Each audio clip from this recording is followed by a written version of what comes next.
there, Brian, could you please tell everyone what is autism? Sure. So autism the definition is a little bit different than it was in previous years, right? So moving into the DSM-5, the Diagnostic and Statistical Manual, the 5th edition of that, autism has changed a little bit. So in the past, we might have heard of things like Asperger's, high functioning autism, things like that.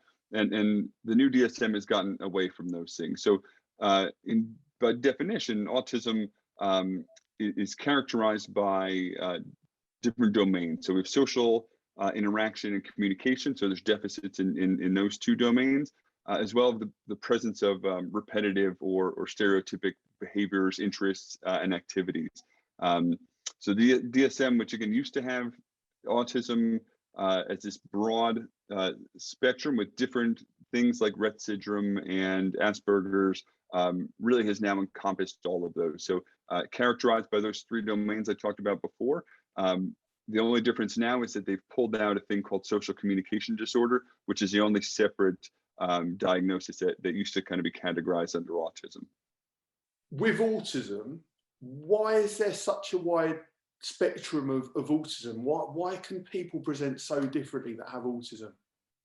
Sure. Based on the definition of autism, right? Those domains of social interaction, communication impairments, presence of repetitive and stereotypic patterns. It's the degree to which an individual is impacted by those things, right? So we have some individuals who have difficulty with, making eye contact, having any type of communication, forming words, to those that are able to engage with society in a more meaningful way, maybe more socially appropriate way. Autism, in the past, the numbers of autism were much lower, right? I remember hearing 1 in 1,000, 1 in 300. The new numbers are around 1 in 50. Because autism is a spectrum, and so many people fit in on different components of that spectrum, we see the numbers have increased. A variety of other reasons, from diagnostic criteria to just more knowledge of autism.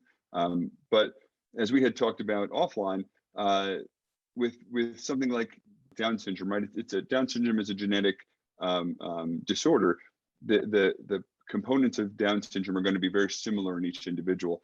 Autism as a spectrum allows for individuals to present in a variety of different ways, which makes it, but difficult to provide interventions sometimes, because not every person is the same, right? The saying is, if you've met one person with autism, you've met one person with autism.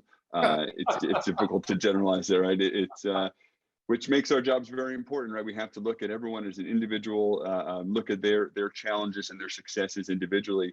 Not that other professionals don't do that, but autism gives some additional challenges in that regard. That's lovely. Thank you very much, Brian.